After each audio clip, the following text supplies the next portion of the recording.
Hey, what's up, guys? Welcome back. Kelly with Droid Life, and yeah, we're gonna do it. We're gonna unbox the Samsung Galaxy S4. Now, I know we've already done a full review of it, so this is kind of like working backwards. But since we posted the review, you know, we were under embargo. We didn't get to do like the traditional unboxing and all that fun stuff, right? So we've got the AT&T version now, which we're really excited about, actually. So we've already reviewed the black Sprint version. Nice phone, but when you're running anything on Sprint's network, it is painful. So we've got the AT&T version now. Thought we'd just unbox it just so you guys can get a sort of a feel for what the packaging's like, what comes inside, all that. Then it is the AT&T version, so we're gonna, you know, start playing with the phone again. Maybe even do sort of a revised write-up on it, just because network can mean a lot. I mean, the experience with a phone, a lot of that has to do with the type of network you're on. So this is the box, though. It's kind of got this faux wood look, if you will. At first I was thinking eco packaging and Samsung's doing good things.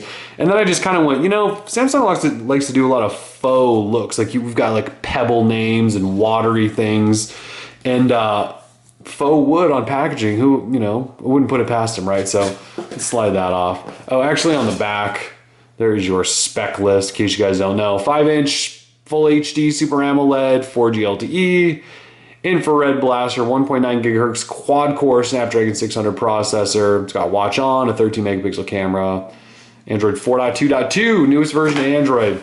So yeah, faux packaging. Look at this, it's pretty good. So slide this off, and it looks like Samsung sent me the white one. This is a review unit, by the way. White one, and there is the AT&T logo in Samsung Galaxy S4 down there. It says Samsung up front. If you look at the Sprint version, there is no Sprint branding. It just says Samsung. So with the Verizon version up here, it'll say Verizon 4G LTE.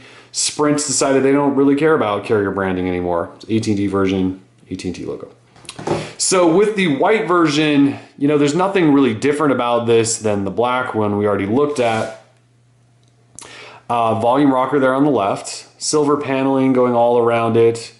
Micro USB ports and your microphone, power lock switch on the right, noise canceling mic up top, along with the IR blaster, and that's actually the IR blaster, I believe. There's your headphone jack, 3.5 millimeter. You can see this little lump right here. That would be the camera nipple, as we like to call it. So 13 megapixel camera. Again, specs haven't changed on this thing. Actually, nothing's changed from the Sprint version. It just works on AT&T's network. Speaker down here, Galaxy S4 branding. There's that big, beautiful display. So I haven't actually had the white one in my hand in a while. And it reminds me, I don't know, we keep saying this, but it reminds me a lot of the Galaxy S3. Just kind of the white with the black cutouts for everything. But hey, no branding on that home button. That's good to know. So we're booting this up, and we'll see. I believe it hasn't been set up, so I might have to skip through some stuff.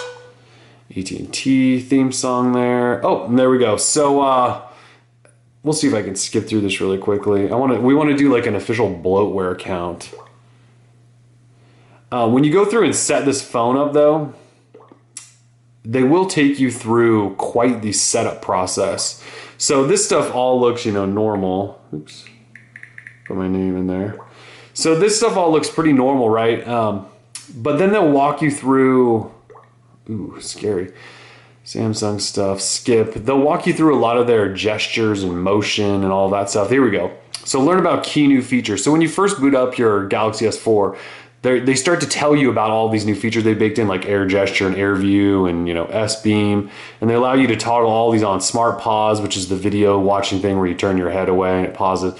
So they're trying to get you used to all these new features, and it's probably a pretty good way to teach people. You know, during startup, you're throwing instructions at them. It's the best way to get them to learn what's going on.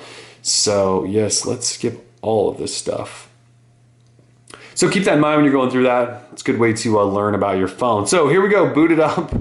TouchWiz. So again, nothing different as far as TouchWiz goes on this phone.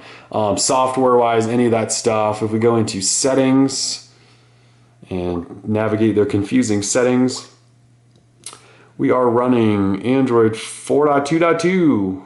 So model number SGH I337, which if you're sort of an internet geek, that says LEET. I don't know if you guys know about that. That's like old school, right? When people say LEET, it's like an old gaming thing. Anyway, that says Leet. So inside it though, this is where things are gonna change to the app drawer. 1, 2, 3, 4, 5. There's 5 pieces of AT&T bloatware on page 1. 6, 7, 8, 9. We're up to 9. 9. Oh, 10. That's definitely bloatware. So that's not counting all of the Samsung stuff. Actually, TripAdvisor could be considered blow too since it's pre-installed. So we got at least 10 AT&T pieces of bloatware on this thing. So anyways, we have LTE in the building. I'll get it set up. I'll try to make it my device of choice for the time being.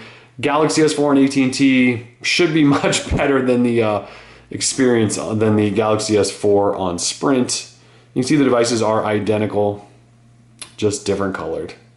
And the Sprint version was quite the fingerprint magnet, so I'm excited to use the white one where you hopefully won't be able to see those. And just for fun, here is it next to the HTC One. So again, HTC One is taller, something I don't necessarily like all that much, but the HTC One is my phone of choice for the moment. There's the back, and here's what they look like side by side. So anyways, AT&T Galaxy S4, we'll have some coverage of it. Droid life, peace.